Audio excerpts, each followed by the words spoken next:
കാപ്പ കേസിലെ പ്രതിയായിട്ടുള്ള ശ്രീ സുഗതന്റെ കൌൺസിൽ സ്ഥാനം നഷ്ടപ്പെടുന്നതുമായി ബന്ധപ്പെട്ട് എടുത്തിട്ടുള്ള നടപടികൾ അങ്ങേയറ്റം പ്രതിഷേധാർഹമാണ്. 18/7/2026 തദ്ദേശ സ്വയംഭരണ വകുപ്പും 20/7/2026 ആഭ്യന്തര വകുപ്പും ഇറക്കിയിട്ടുള്ള ഉത്തരവുകൾ റദ്ദാക്കണം.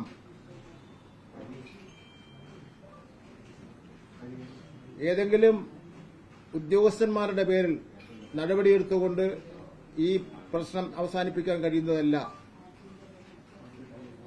ആർഎസ്എസിന്റെയും ബിജെപിയുടെയും ഏറ്റവും പ്രധാനപ്പെട്ട നേതാവായിട്ടുള്ള കൊലക്കേസ് പ്രതി ശ്രീ സുഗതനെ രക്ഷപ്പെടുത്തുന്നതിനു വേണ്ടി എന്താണ് ഇത്ര തിടുക്കം കോൺഗ്രസിനും മുസ്ലിം ലീഗിനും ഉള്ളത് എന്ന് വ്യക്തമാക്കണം.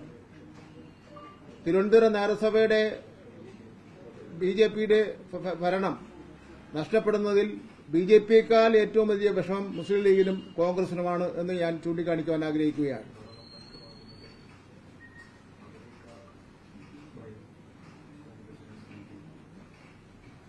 പന്ത്രണ്ട് 5/5 29/6 31/7 3 കൌൺസിൽ യോഗത്തിൽ തുടർച്ചയായി സുഗതൻ ഹാജരായിട്ടില്ല.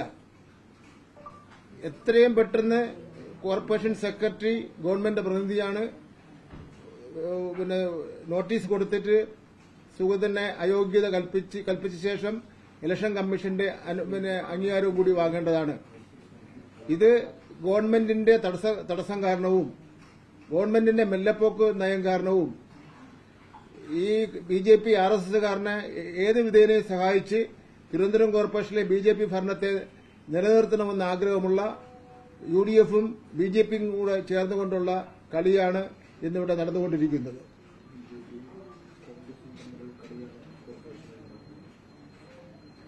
നിയമാനുസരണം തന്നെ ഈ 3 കൌൺസിലിൽ 90 ദിവസം ഹാജരായില്ലെങ്കിൽ നടപടിക്രമം കോർപ്പറേറ്റ് സെക്രട്ടറി സ്വീകരിക്കേണ്ടതാണ്.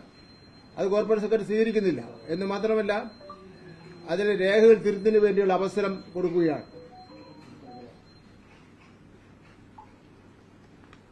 ഇപ്പൊ നല്ല മഴയാണല്ലോ, മഴയും പ്രകൃതിക്ഷോഭവും ഒക്കെ നടന്നുകൊണ്ടിരിക്കുകയാണല്ലോ. തിരുവനന്തപുരം കോർപ്പറേഷൻ മേയർ ഇവിടെ നിന്ന് ദുരന്ത നിവാരണ പ്രവർത്തനങ്ങൾക്ക് നേതൃത്വം കൊടുത്ത് ജനങ്ങളെ സഹായിക്കുന്നതിന് വേണ്ടിയുള്ള പങ്ക് വഹിക്കുന്നതിന് പകരം അമേരിക്കയിൽ പോയിരിക്കുക. അത് ഒഴിവാക്കണമായിരുന്നു. കാരണം തലസ്ഥാന നഗരിയിലെ മേയർ നേതൃത്വം കൊടുത്തുകൊണ്ട് കാര്യങ്ങൾ ചെയ്യുക എന്ന് പറയുമ്പോൾ അതിന് എല്ലാ നിലയിലും അതിനൊരു ആധികാരികമായിട്ടുള്ള ഒരു ഇടപെടൽ ഉണ്ടാകുമെന്നുള്ള കാര്യത്തിൽ സംശയമില്ല. ഈ അവസരത്തിൽ അദ്ദേഹം അമേരിക്കയിൽ പോയത് ഒട്ടും ശരിയായില്ല, ഒഴിവാക്കണമായിരുന്നു എന്നുള്ള അഭിപ്രായമുണ്ട്.